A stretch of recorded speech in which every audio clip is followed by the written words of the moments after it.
Fala pessoal, tudo legal com vocês? Gerson aqui no canal da Aplicar Ciências e Robótica. Sejam bem-vindos a mais esta videoaula.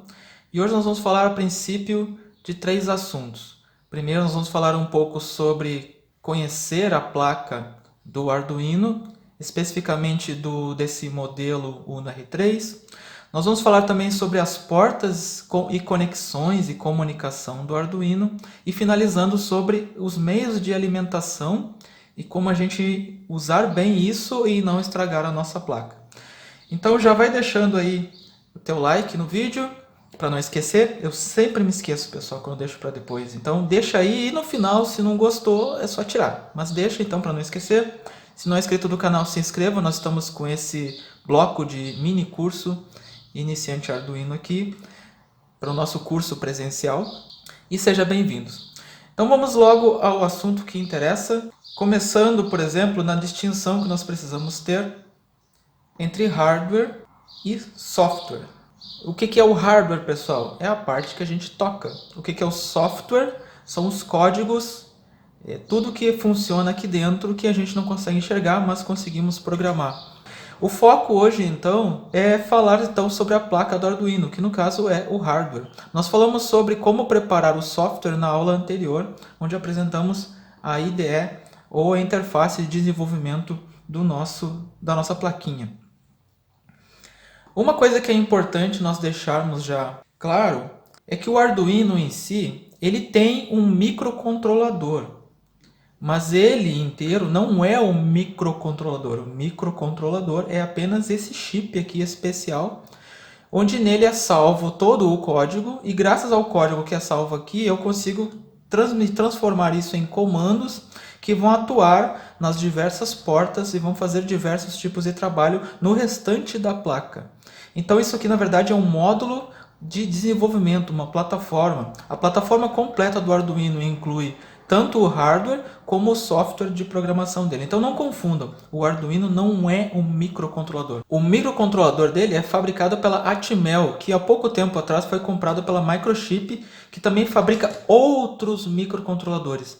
Existem dezenas de fabricantes e dezenas de marcas e tipos de microcontroladores.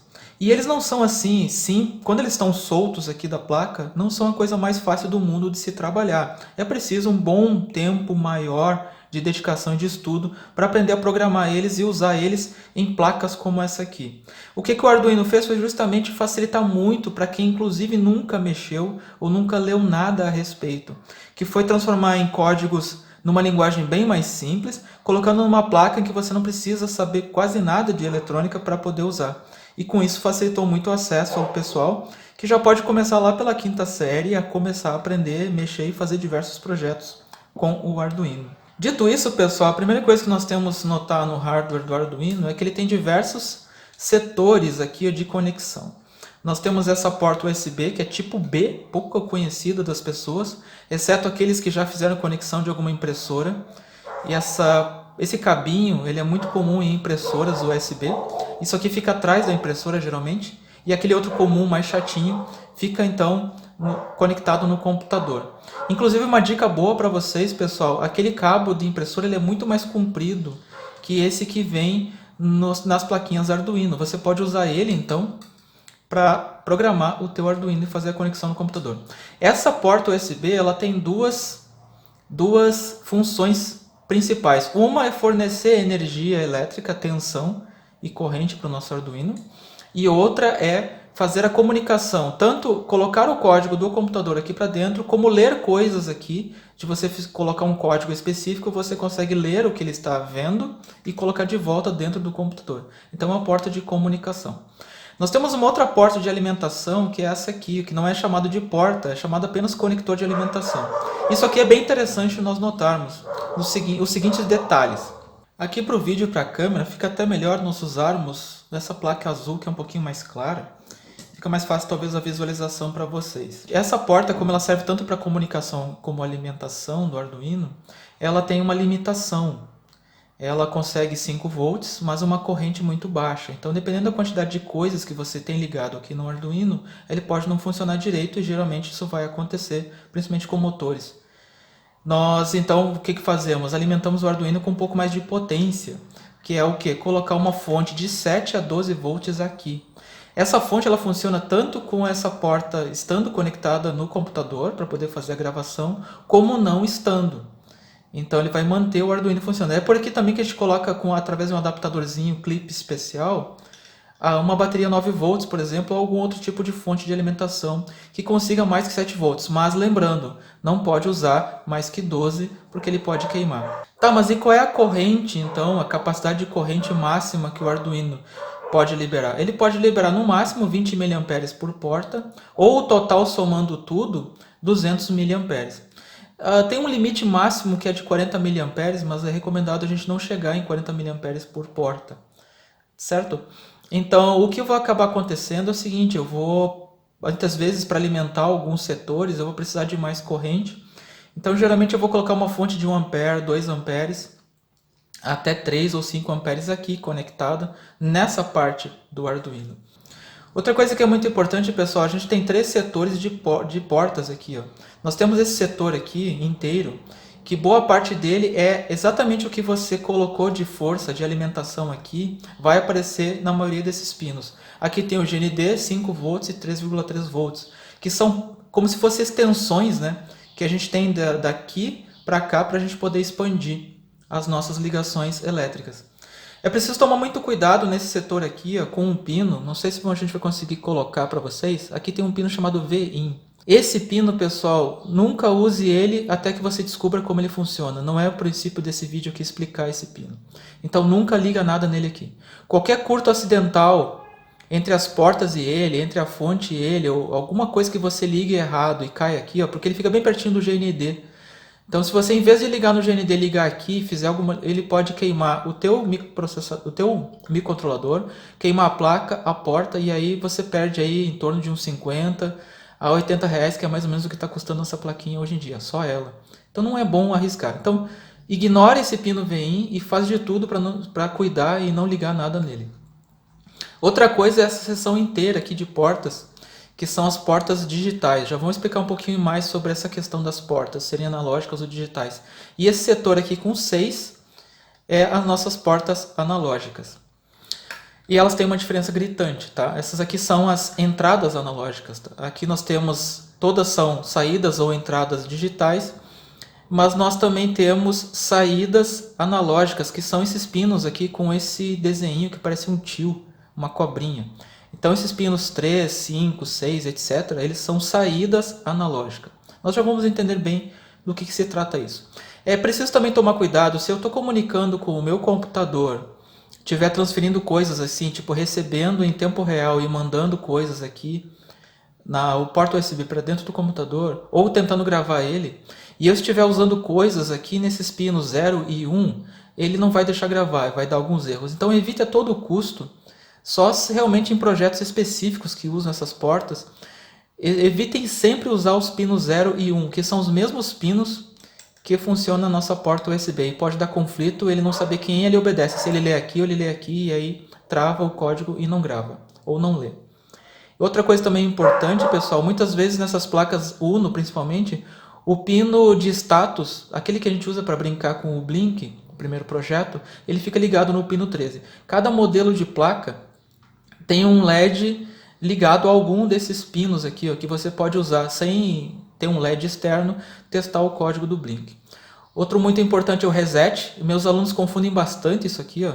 O reset, pessoal, não é um botão de liga e desliga. Ele simplesmente tira a energia momentaneamente do circuito e quando voltar ele recarrega desde o início o que já estava aqui. Ele não apaga o código. Não existe um jeito de apagar o código de dentro do Arduino sem usar a porta USB. No uso normal dele, o único jeito de apagar e trocar o código que tem aqui dentro é usando um código novo.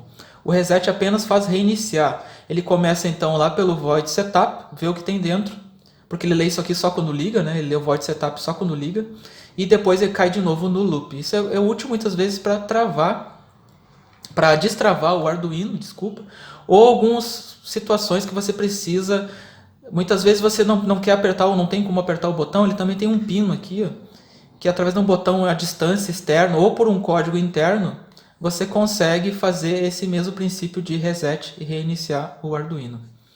Espero que não tenha ficado nenhuma dúvida dessa parte, né? Nós vamos chegar agora na terceira parte. Nós falamos já sobre alimentação, os cuidados que temos que ter com ela, sobre as portas, os tipos de portas que nós temos aqui, as duas famílias distintas. E nós temos que ver o seguinte, essa questão de entrada e saída. Nós temos entrada e saída de energia, que são basicamente aqui, e aqui é um híbrido. Mas também nós temos, principalmente agora, temos que ver a questão das entradas e saídas digitais e analógicas. O que seria isso? Vamos começar pelas digitais, que é mais fácil de entender. Tá? Eu fiz aqui uma gravura. Eu vou colocar aqui na tela o seguinte. Primeiro, o que é uma porta? Vai aparecer aqui na tela para vocês uma porta de verdade. O que é uma porta? É um lugar ou dispositivo físico que você consegue acessar ou não ambientes. Vamos pensar nas portas digitais como uma porta comum. Uma porta digital ela só pode ter 2 estados. E aqui eu citei alguns exemplos do que são esses estados. Inclusive no código do Arduino você vai usar 2 palavras que aparecem aqui. Primeiro, ligado, desligado. On-off. 1 e 0, que são os números binários, 0 e 1. Alto e baixo. Fechado e aberto. Ou o que a gente usa no código do Arduino, por exemplo, high e low.